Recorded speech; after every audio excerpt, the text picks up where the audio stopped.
بسم اللہ الرحمن الرحیم۔ السلام علیکم ورحمۃ اللہ وبرکاتہ۔ عزت نفس۔ چاچا جی کتنے پیسے بن گئے آپ کے؟ میں نے جیب میں ہاتھ ڈالتے ہوئے پوچھا۔ 100 روپے ہو گئے ہیں بیٹا، 50 بوٹ کی سلائی اور پالش کے اور 50 جوتے کی سلائی اور پالش کے۔ میں نے بائک پہ بیٹھے بیٹھے ہی بے پرواہی سے 50 کے 2 نوٹ چاچا کی طرف لہرا دیے، جو ہوا میں مستیاں کرتے ہوئے چاچا جی کے پاؤں میں جا گرے۔ 50-55 سال کے اس چاچا جی نے عجیب سی مسکراہٹ کے ساتھ میری طرف دیکھ کر کہا، بیٹا یہ پیسے آپ رکھ لو۔ چاچا جی خیریت ہے؟ یہ پیسے آپ کے ہیں، آپ کی محنت مزدوری کے، آپ مجھے واپس کیوں لوٹا رہے ہیں؟ میں نے تجسس بھرے انداز میں پوچھا۔ چاچا نے اداس، زخمی اور دکھ بھری مسکراہٹ سے میرے چہرے کا بغور جائزہ لیتے ہوئے کہا، بیٹا دولت سے زیادہ اہم تہذیب اور اخلاق ہیں، اور تعلیم کے ساتھ ساتھ تربیت بھی ضروری ہے۔ میری پوری توجہ اس چاچا کی طرف ہو گئی تھی۔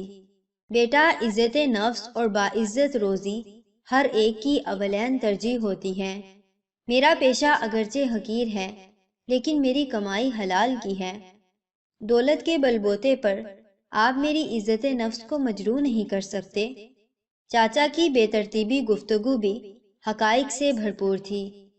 بیٹا جس طرح آپ نے پیسے اچھالے ہیں، اس نے میری عزت نفس کو مجروح کیا ہے۔ پیسے تو ناچنے والوں پر اچھالے جاتے ہیں، خون پسینے سے کام کرنے والوں کو بند مٹھی میں پیسے دیے جاتے ہیں تاکہ وہ احساس کمتری کا شکار نہ ہوں۔ شرم کے مارے میرا برا حال تھا۔ بظاہر ان پڑھ اور عمر رسیدہ موچی نے مجھے زندگی کا بہت بڑا سبق پڑھا دیا تھا۔ میں نے چاچا جی سے اپنے رویے پر معذرت کی اور آئندہ اس طرح نہ کرنے کا عزم کیا۔